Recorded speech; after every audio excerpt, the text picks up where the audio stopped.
algumas questões importantes que a gente precisa lembrar, ou a gente precisa ter em mente. Você tem, seja no seu celular, ou no seu tablet, ou na própria Bíblia física, aí você tem aí, claro, o acesso ao primeiro livro, que é Gênesis. Você deve ter percebido, você não precisa fazer muita força para perceber isso, que o livro de Gênesis é um dos livros mais questionados da Bíblia. Talvez seja o mais questionado. E mais ainda, os primeiros 11 capítulos do livro de Gênesis são os capítulos mais questionados por cientistas, por sociólogos, por teólogos até. Nem todo mundo aceita a literalidade de Gênesis, nem todo mundo aceita a autoridade de Gênesis como escritura. Então, sem entrar muito em detalhes, porque depois, não sei se vocês vão passar por todos os capítulos do Gênesis, o Ideal de Deus, mas, pelo menos se você comprar o livro, você vai ter lá um pouco mais de detalhes sobre isso. Para agora, eu só quero destacar isso. Você precisa decidir, quando você começa a ler a Bíblia, o que a Bíblia vai ser. Às vezes você não consegue decidir isso na hora. Há muitas pessoas que começam a ler a Bíblia por razões muito diferentes do que deveria ser, que é encontrar a revelação de Deus ali. Tem muita gente que lê a Bíblia, a gente tem lá, alguns aqui participam, inclusive, no grupo de Telegram, o canal da Bíblia em um ano, né? Todo dia, de 6 horas da manhã, a gente tem um grupo lá. Não são todos que estão ao vivo, mas o grupo tem mais de 1000 pessoas agora. E eu fui descobrindo que tem muitas pessoas que estão ali por mera curiosidade. Tem astrólogos, tem pesquisadores, tem teólogos, tem de tudo lá. Nutrólogos, pedólogos, podólogos, sei lá, tem tudo. Alguns deles estão lá e eles falaram isso. Eu estou aqui porque eu acho legal e estou curioso para ver o que é isso. Eu nunca li a Bíblia inteira e quero ler. A minha oração que eu faço em relação a eles é: Senhor, use essa curiosidade que eles têm, porque a tua palavra é a verdade, a tua palavra transforma. A gente não faz nada além de ler um texto bíblico todo dia e fazer um breve devocional de 4, 5 minutos, só isso. A gente não fala de igreja, de religião, nada. De vez em quando a gente faz uma conexão com Jesus, mas até isso, não é que eu estou evitando falar de Jesus, mas é que eu quero ir caminhando com essas pessoas para eles irem percebendo a conexão que tem e por que a Bíblia os levará a Cristo. Mas nesse momento, alguns deles estão somente lá por curiosidade. Tá bom. Outros vão ler a Bíblia só para encontrar algum problema, ou achar algum erro lá e falar: tá vendo? É por isso que eu não acredito nessa coisa. Outros já definiram que é lenda, que é mito, enfim. Aquilo que você decidir que a Bíblia será, não é que vai mudar o que a Bíblia é, mas para você vai ser o impacto que vai acontecer. Entende a ideia? Então, você tem que decidir o que é Gênesis para você, porque se para você ler a Bíblia inteira, você tem que decidir se você entende que a Bíblia é a palavra de Deus ou não, o livro de Gênesis é a porta de entrada para isso. E é por essa razão que muita gente concentra todas as suas armas contra o livro de Gênesis. Se eu conseguir desacreditar o livro de Gênesis, se eu conseguir fazer das narrativas, especialmente dos primeiros capítulos, uma questão assim mitológica, uma lenda, eu detono o resto das escrituras. Bom, não é bem assim, porque a Bíblia não é assim um castelo de cartas que você puxa uma e arrebenta tudo, mas de certa maneira tem muita lógica esse pensamento nefasto. Se eu não creio em Gênesis, eu não vou crer em uma porção de outras coisas. Inclusive porque, por exemplo, o Senhor Jesus Cristo, ele citou o livro de Gênesis e o citou como escritura. Jesus citou fatos do livro de Gênesis, inclusive em relação a casamento, que a gente vai falar hoje, e citou esses fatos como sendo realidades. Ele fala de um criador, não como um criador mitológico, ele fala como um criador que realmente fez céus e terra. Ele chama, quando a Bíblia fala, quando Jesus fala de Moisés, você nunca leu lá em Moisés, ele está falando do Pentateuco como um todo. Gênesis até Deuteronômio. Então é muito importante que a gente tenha como claro na nossa mente.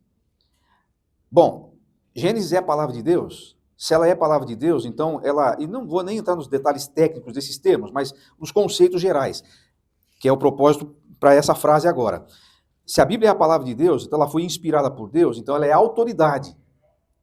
Ela vai ser a referência que eu vou precisar. É claro que, se você pegar os 2 primeiros capítulos da Bíblia, Gênesis 1 e 2, onde nós encontramos o que é chamado aí a teologia da criação, você vai encontrar ali o que a gente chama de ideal para todas as áreas da vida. Começando da família, que na verdade foi a única instituição que deveria existir na face da terra. No plano de Deus ideal, a única instituição necessária era a família. Por isso tão necessária. Agora, é claro que a Bíblia não acaba em Gênesis 1 e 2, e a história não acaba ali. Então você vai ter mais coisas sobre família e sobre outras coisas da vida em outras partes dela. Mas a referência, a base, a planta, para quem é arquiteto, engenheiro aí, a planta está ali. Então, se você quiser saber para onde volta quando as coisas dão errado, é para lá que você volta. Mas para isso, você tem que ter claro que, para você, esse texto é um texto que tem autoridade. Senão, ele vai virar um livro como qualquer outro. E aí eu costumo dizer isso, né? Até brincando aqui com a classe que vocês vão fazer. A classe que está iniciando aí o seu programa hoje, ela não está baseada neste livro. Ela tem que estar baseada neste livro. Isso aqui é coloridão assim, mas você deve ter visto aqui, é a Bíblia Sagrada. Eu pedi autorização para o seu pastor se eu podia usar uma Bíblia psicodélica, ele falou que tudo bem, que podia. Então ela está aqui. Não é esse livro que você vai seguir. Isso aqui vai ser o seu roteiro de estudo. A base tem que ser isso aqui. E eu vou dizer isso com muita tranquilidade. Eu espero que você não... Você pode encontrar coisas que você vai discordar. Aqui. Pode discordar. Pode ser que tenha coisas que estão erradas até. E, por favor, me ajudem a corrigir. Não estou falando só de texto. De repente, esse conceito aqui, não sei se é isso. Agora, se você discordar disso aqui, o máximo que vai acontecer, você vai parar de gostar de mim e não vai mais ler o que eu escrevo. Não vai mudar muito sua vida. Se você discordar disso aqui, aí você vai ter um grande problema. Isso aqui eu posso mudar conforme necessário. Isso aqui eu não posso mexer. Agora, o que é este livro para você? Essa é a primeira resposta, a resposta que a gente tem que dar diante, não apenas da classe que vai estudar, mas diante da nossa vida. Vamos ler os 2 últimos versículos, porque é nisso que vamos ficar hoje, né, nos próximos minutos aí. Diz lá, Gênesis 2, 24. Por isso, o homem deixa pai e mãe e se une à sua mulher e os dois se tornam um só. Ou outras versões dizem, e os dois se tornam uma só carne. O homem e a mulher estavam nus, mas não sentiam vergonha.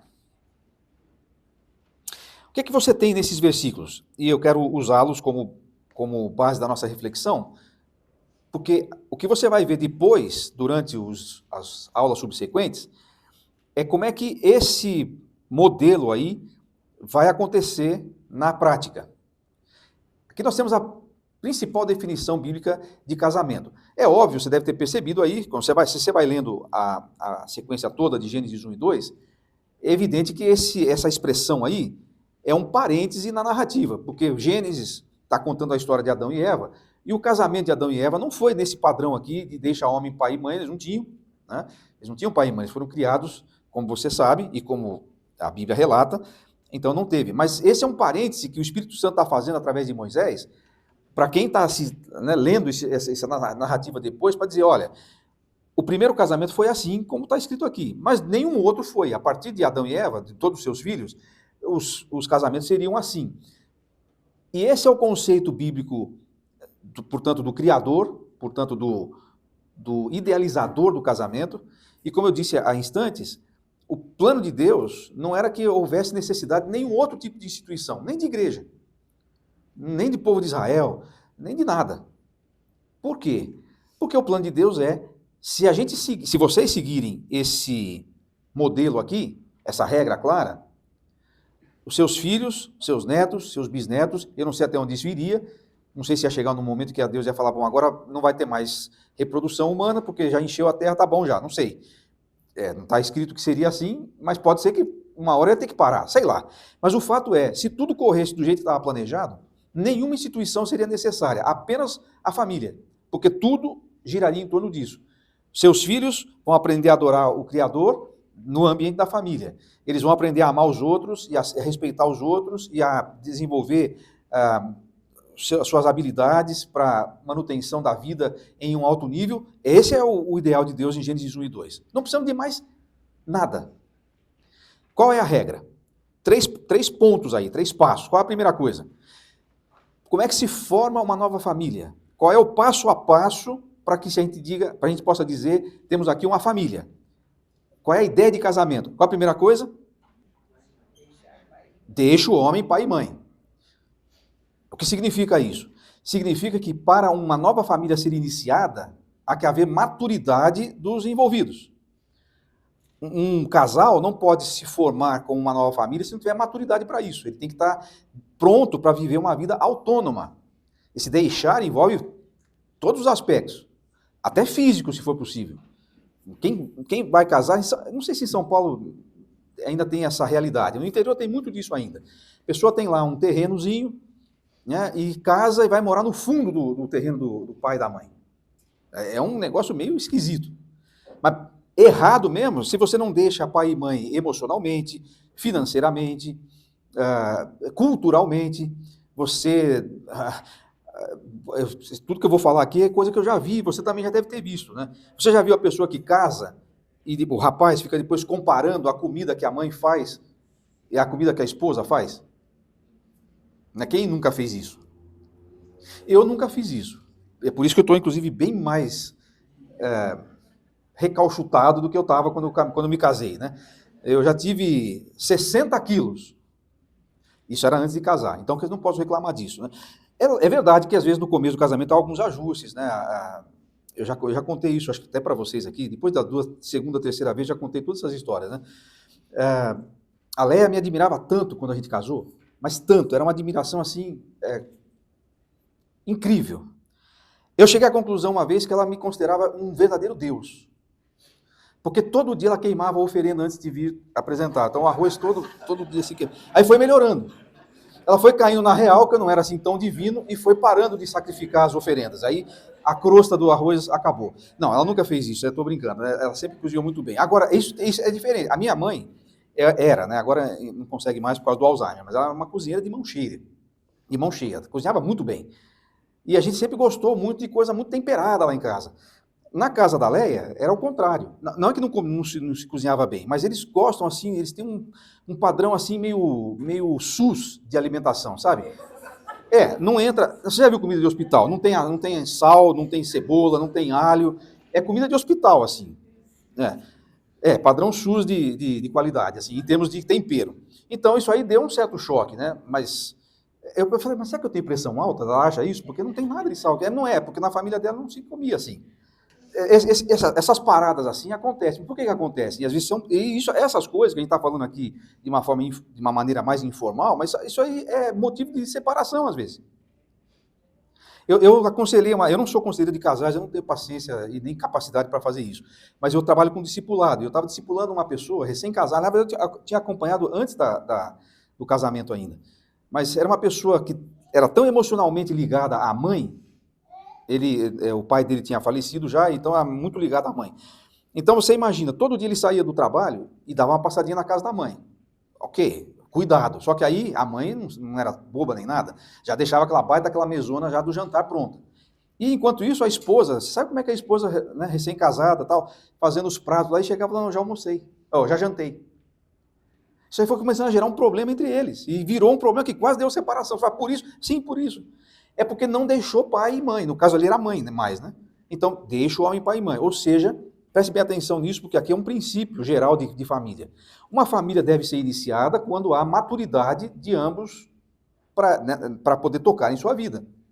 Uma pessoa não pode sair para formar uma nova família dependente, seja financeiramente, seja emocionalmente, seja culturalmente, nesse aspecto da sua antiga família. Deixa o homem pai e mãe.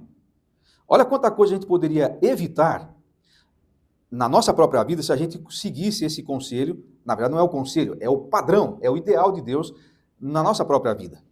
E olha quanta coisa a gente pode usar para aconselhar os nossos filhos, as novas gerações. Olha, você vai constituir sua família, olhe bem aqui a definição bíblica de casamento.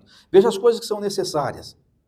Eu acho incrível, eu já vi isso acontecer também, acho incrível que existam pais que concordam em permitir um relacionamento dos seus filhos com outras pessoas, quando o sujeito não sabe quanto custa um botão. Nem arrumar a cama dele, ele não arruma. Sabe a geração nem, não estuda, não trabalha, mas quer namorar e casar, como que pode? Pode porque tem pais que bancam isso. Então tem adolescentes de 42 anos que ainda moram na casa dos pais. Se essa pessoa não assume a sua própria vida, como ela vai assumir uma família? Esse é o ideal de Deus. Aí você fala assim, mas não é bem assim. Beleza, então vamos fazer de outro jeito. E aí a gente faz de outro jeito. E aí dá errado. E aí, para onde é que a gente vai voltar para corrigir? Para aquilo que a gente achou que não era bem assim. Então, aí está o primeiro item aí. Mas agora, preste bem atenção nesse aspecto, porque isso vai ter direta relação com o último aspecto. Deixa o homem pai e mãe, então indica uma família só pode ser iniciada se há maturidade. Qual é o segundo item? Tem muito mais coisa aqui para se explorar, eu só estou dando uma geral aqui, porque essas coisas vão ser depois refletidas, pelo bem ou pelo mal, nas famílias que vão estudar no livro de Gênesis, né? Qual é o segundo item? Se une à sua mulher. Não está falando de sexo ainda aqui. Sabe aquela dinâmica da massinha? Que você pega uma massinha amarela, uma massinha azul? Quem já fez essa dinâmica aí? Puxa, ia ser inédito. Eu nem fiz muita questão, porque todo mundo já viu isso aí, né? Aí você pega uma massinha daquelas, massinha de modelar de criança, uma amarela e uma azul, dá na mão de cada um e fala, essa azul aqui é sua, a amarela é sua. Agora juntem aí. Aí eles junta tudo lá, faz aquela... E vira uma outra maçona assim, de uma outra cor, não é isso? Você já fez isso? Nunca fez isso na sua vida? Então você precisa fazer, é uma experiência assim transformadora. Você vê aquele negócio assim mudar de cor na sua frente. Aí a parte legal da dinâmica a gente pega aquela maçona que mudou de cor, azul com amarelo dá o quê? Verde. Aí eu não lembrava mais dessa parte. Mas aí você pega aquela massa que ficou verde, aí você fala assim, então agora, isso aqui são vocês dois. Então isso é o unir a sua mulher. Esse amálgama de seres, de vidas. Aí você fala assim, agora vocês pegam isso aqui, separam e me devolvem as duas massinhas na cor que estava antes. Azul e amarelo. E aí eu falo assim, principalmente quando eu não gosto do casal, vocês ficam fazendo isso aí, ali no fundo, na hora que vocês conseguirem, vocês me trazem, e nunca mais eles voltam. Dá para fazer a separação? Não. A ideia de se unir aqui é mais ou menos essa. O homem está unido à sua mulher. Isso é casamento. Quando você casa, você se une à sua mulher. É indivisível, dá para separar mais. Você já virou uma coisa unida com a sua mulher. Agora você fala assim, não, mas tem gente que consegue. Talvez você vai dizer assim, isso já aconteceu até comigo, mais de uma vez. Eu já casei e já separei. Eu já me uni a uma pessoa e não estou mais com ela, então eu consigo fazer. Pois é, aí tem uma outra dinâmica que a gente faz para explicar isso. A primeira é para mostrar qual era o ideal de Deus. Homem e mulher unidos, estão unidos forever. Não tem como separar. Agora tem uma outra que a gente faz. Essa é mais simples, mas ela suja mais, então eu evito fazer assim na igreja dos outros. Pega 2 folhas de sulfite, A4, mete cola bastante assim, para colar bem. Junta uma com a outra, dá um tempo para secar. Pergunto, depois que secar, dá para separar? Pense bem, dá para separar? Sim ou não? Dá. Dá, não dá? Está colado lá. Mas se você rasgar ou arrancar, dá para separar. Mas como ficaram as 2 folhas? Completamente diferentes do que eram antes, não é? Então dá para separar. Mas quem já passou por isso, sabe quanto custa. Quem já passou por isso, sabe quanto dói, quanto fere, quanto machuca. Não só você, às vezes. Às vezes vai ferir outras pessoas, até os cunhados. Vai feri-los, vai ferir filhos. É complicado. Quem já passou por isso sabe. E só um parênteses, que depois a gente vai falar mais lá no fim, mas só para você já não ficar com esse grilo, porque de repente eu estou falando para pessoas que já passaram por essa experiência, você não é de segunda categoria, você não é inferior a ninguém, nós estamos com a graça de Deus casados há mais de 30 anos, é só a graça de Deus que explica. Não é porque eu sou melhor do que você. A Léa é melhor do que eu, mas eu não sou melhor do que você. Não é por isso. Então, só para você entender que eu não estou criticando, eu estou mostrando o padrão. E estou mostrando aquilo que você talvez já aprendeu por experiência. Se você separar aquilo que Deus juntou, não vai ser legal. Siga o padrão que vai dar certo. Esse era o padrão de Deus.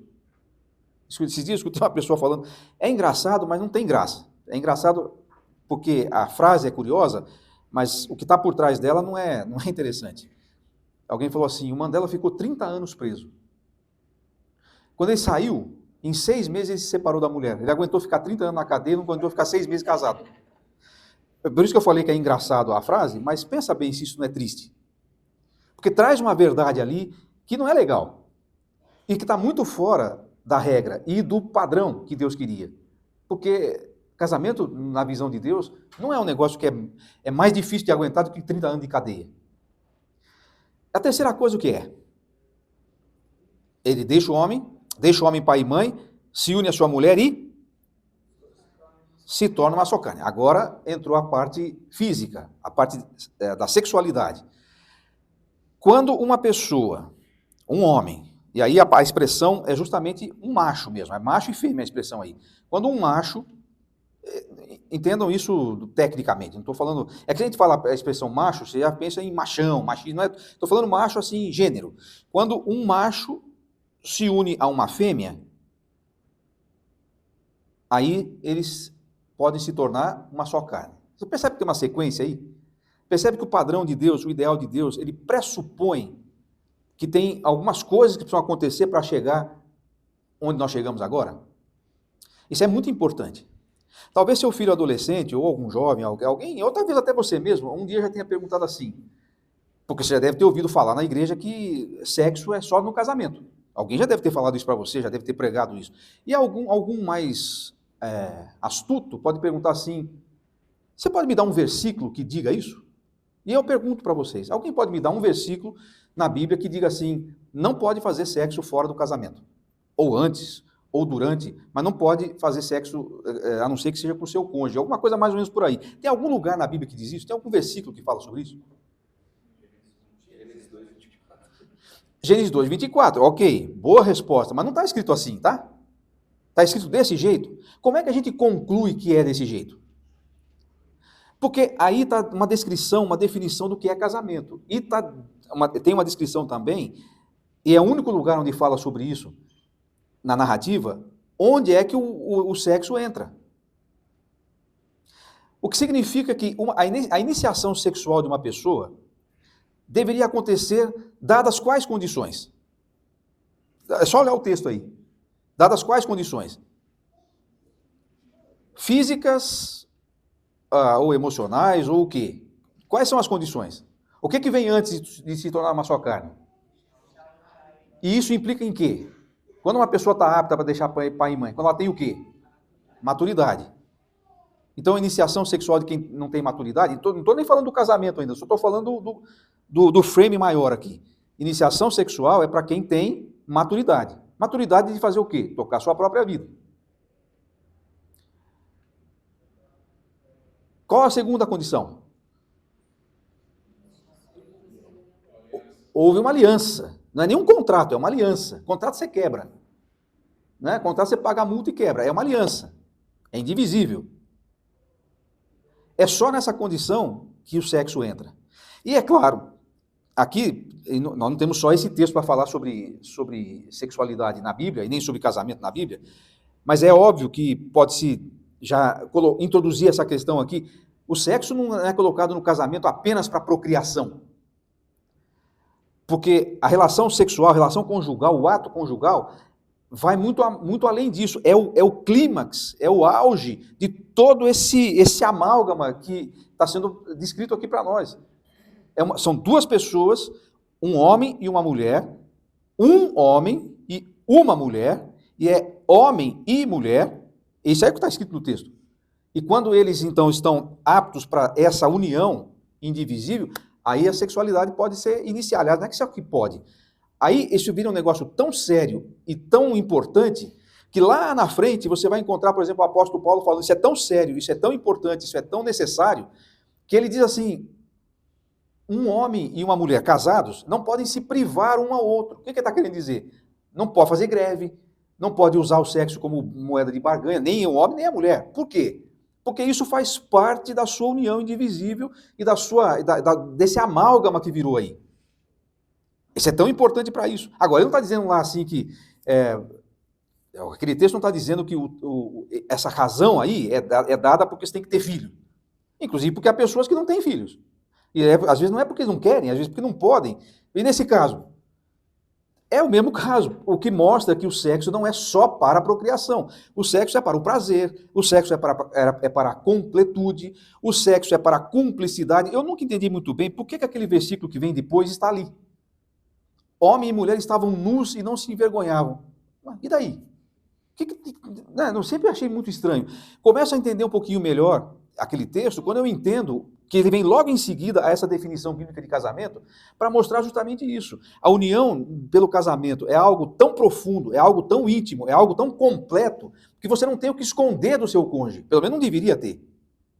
Você não precisa ter senha que o outro não saiba. Isso vale para todas as áreas. Não é só para a área da fidelidade conjugal no sentido de sexualidade. Isso vale para tudo. Eu não consigo entender, por exemplo, como é que tem casais que têm contas, até ter contas separadas, tudo bem, mas que cada um não sabe o que tem na conta do outro. Ué, você está nu e se envergonha? Então tem alguma coisa errada nessa relação aí. Porque tem que haver uma cumplicidade. Então, de onde nós estamos tirando tudo isso? Esse dia eu estava dando essa aula lá na igreja e alguém falou assim para mim, ele foi muito sincero, assim, ele não estava nem criticando, mas eu acho que ele estava querendo realmente entender. Ele falou assim, mas de onde você está tirando essas coisas que você está falando aí? Bom, eu creio estar tirando do texto. Eu creio que o texto me permite chegar a essas conclusões, porque nós estamos olhando aqui o que Deus promoveu, ou que Deus desenhou para a minha felicidade, como ser humano. Mas tem um grandíssimo problema. Nós estamos em Gênesis 1 e 2, não tem pecado aqui. Tudo é paraíso. Agora, depois do capítulo 3, nós estamos mais para consolação do que para paraíso. Mas aqui não, aqui tudo é paraíso. Aqui está tudo certo. Aí, como diz um dos meus cunhados, aí você vira o capítulo 3 de Gênesis, aí danou-se. Eu prometo que não foi de propósito que essa fruta específica está aí. Foi a única que eu achei, uma boa e uma podre. Não estou fazendo nenhuma referência à maçã, nada a ver com isso, é só mesmo por causa da imagem, poder ficar clara aí. Gênesis 3, as coisas acontecem como você sabe que aconteceram. E a partir daí, aí nós temos nosso problema, o problema no qual nós vivemos hoje. Mas antes de ir para o finalmente aqui, só lembrar isso.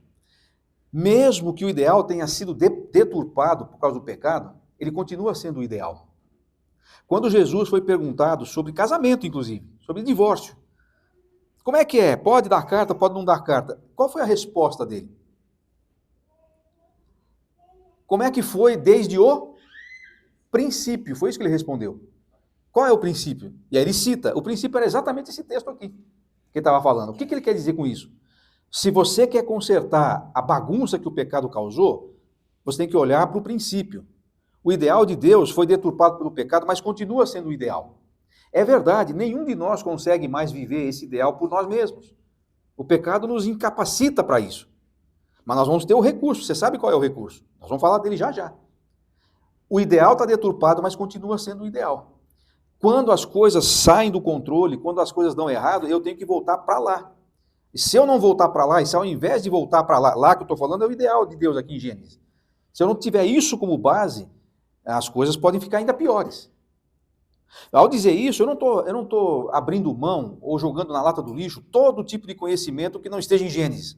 Até porque tem outros conhecimentos que estão na própria palavra de Deus. E eu diria mais, há situações, há conhecimentos, há coisas que nós sabemos hoje que nos ajudam no nosso casamento e que não estão nem na Bíblia sequer. Eu não estou desprezando o conhecimento ou a verdade que possa haver além de Gênesis 1. O que eu estou dizendo é que se o padrão, se a referência, se a base, se o projeto não for o de Gênesis 2, você pode chamar o melhor psicólogo, o melhor sociólogo, até mesmo o melhor teólogo para resolver o problema. Se nós não voltarmos para a base, se nós não voltarmos para o princípio, a gente só vai piorando as coisas. Esse é o ponto. Por isso é tão importante ler Gênesis e ver como é que essas coisas aconteceram a partir do primeiro casal que aconteceu, logo depois do pecado. Agora, essa é a verdade que nós temos que enfrentar, essa é a realidade. Depois de Adão, e na verdade seria melhor dizer depois do pecado, né? Depois do pecado de Adão. Depois do pecado de Adão, não tem mais ninguém normal no mundo. Não tem família mais que seja perfeita, doriana, sabe aquela de propaganda de margarina, que o cara levanta, toda a família toda levanta sorrindo. Não existe isso no mundo. Não existe, bom, não sei se não existe, não conheço todas, né?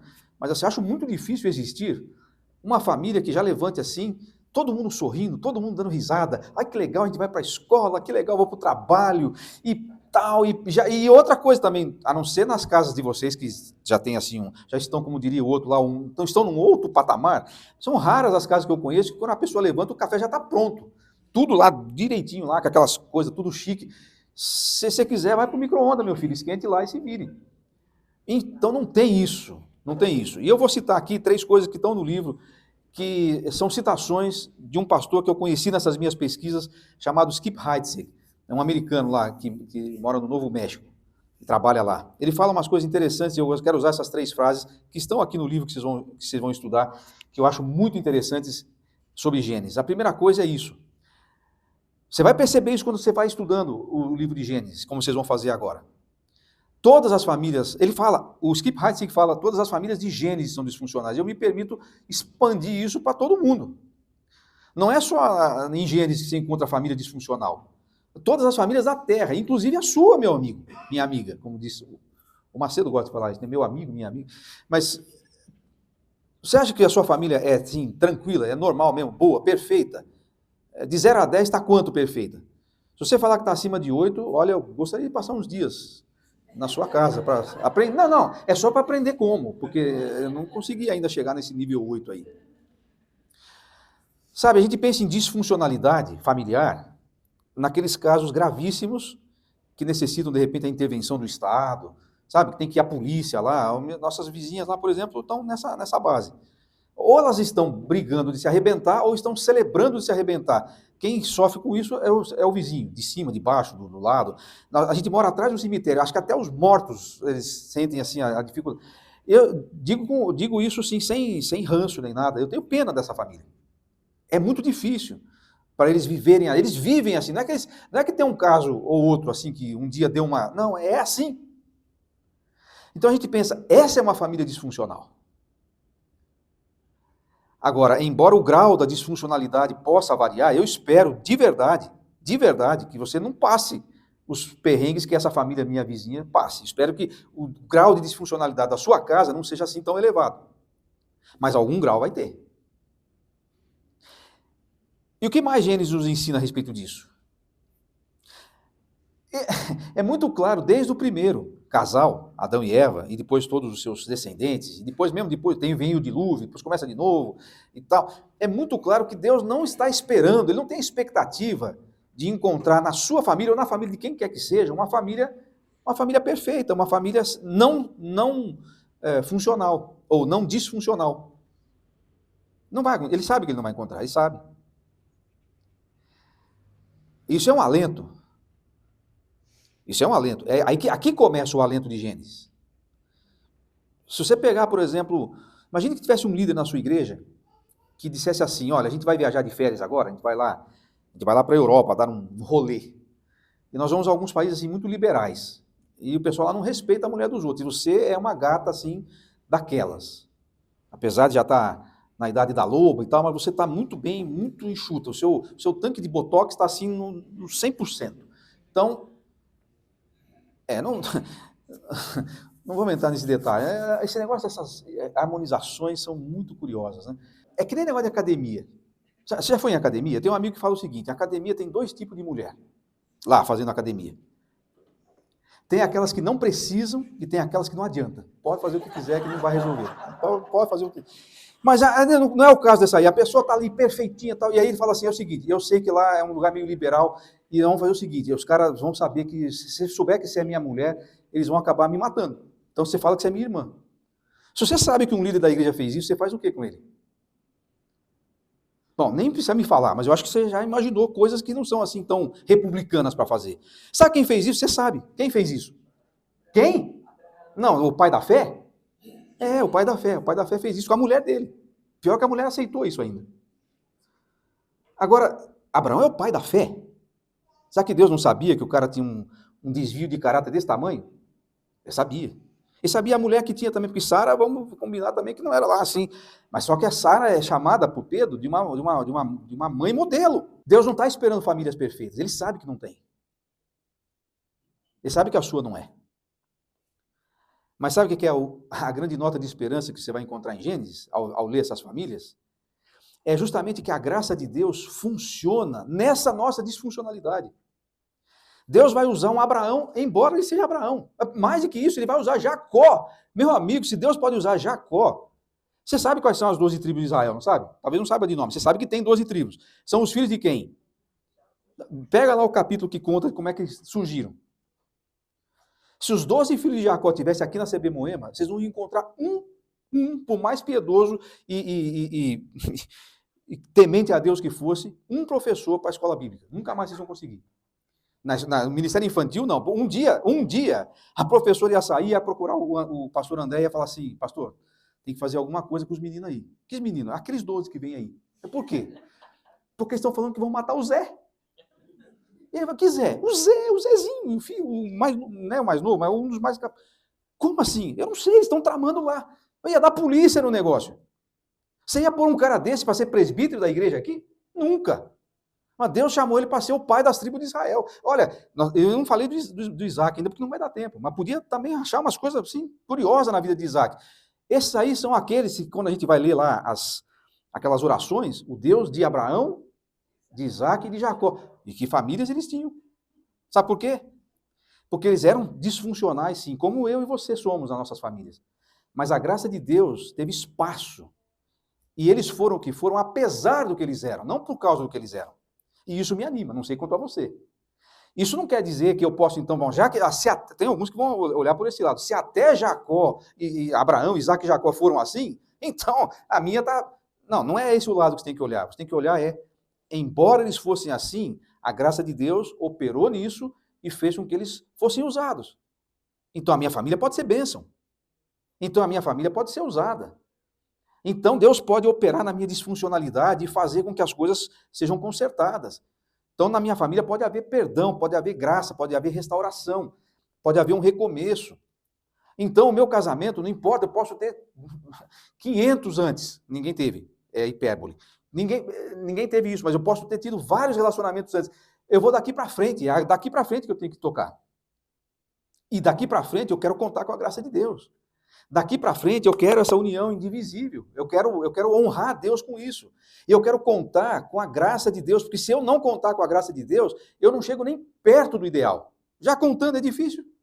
Imagine se eu quiser fazer na base da minha força. O livro de Gênesis me ensina isso.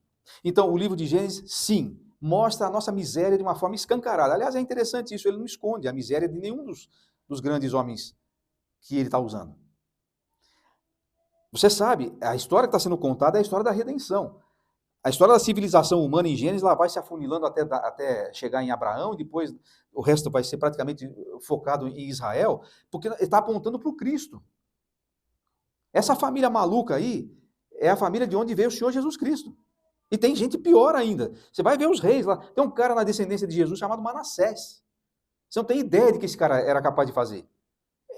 É ancestral do Senhor Jesus.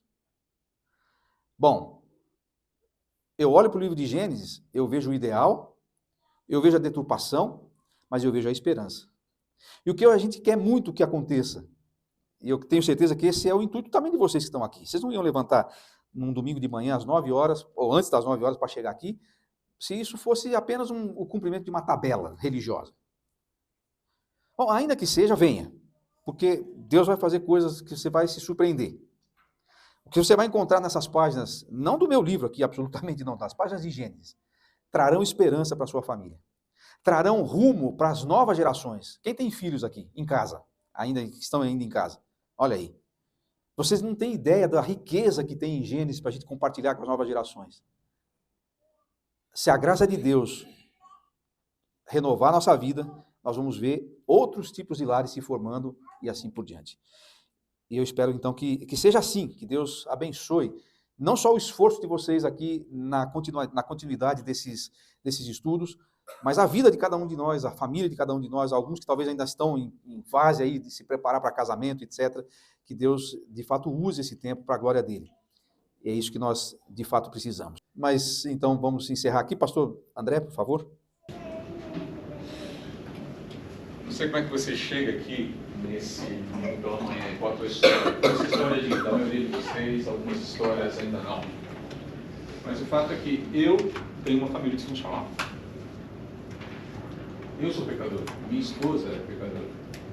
E é pela graça do Senhor Jesus que a gente consegue caminhar juntos. certa vez, numa pregação, eu falei sobre o mito da compatibilidade. Como as pessoas usam essa ideia, essa mentira da compatibilidade para justificar união ou desunião. O fato é que nós estamos aqui, nós somos chamados por Jesus, você está aqui, se você está aqui, você está interessado na construção da sua família. E quando a gente fala de disfuncionalidade, a gente muitas vezes associa isso a um determinado modelo que a sociedade nos coloca. Na verdade, o modelo está aqui. E diante desse modelo, todos nós estamos, estamos aquém. E ao mesmo tempo, há esperança de a gente começar a caminhar juntos. Uma outra coisa que me chama a atenção também é que, sobre muitos aspectos, a minha família é disfuncional. A minha família é de origem disfuncional porque eu perdi minha mãe muito cedo, vocês sabem disso. É uma família improvável para mim. Se há esperança, eu costumo dizer que se houve esperança para a minha família, há esperança para qualquer família da face da Terra. A minha família atual é uma família sem filhos, continua sendo uma família. E há pessoas aqui que não têm um cônjuge. Isso não significa que não façam, que não sejam uma família e que não possam fazer parte da família da fé. Uma coisa que eu quero desafiar você a pensar é que os relacionamentos que vão invadir a eternidade são os relacionamentos fraternais em Cristo. Helena é minha esposa nessa vida, a eternidade ela é minha irmã. Então nós estamos construindo, além das nossas próprias famílias, sejam elas pessoais, famílias sem filhos, famílias com filhos, novas famílias. Nós estamos construindo, Deus está construindo em nós uma grande família. A eternidade vai ser marcada por relacionamentos fraternais em Jesus. Lá todos seremos irmãos. Já somos irmãos. Mas é isso, esse tipo de relacionamento que invade a eternidade. É isso que Deus está querendo construir a partir da minha família e da sua família. Vamos junto?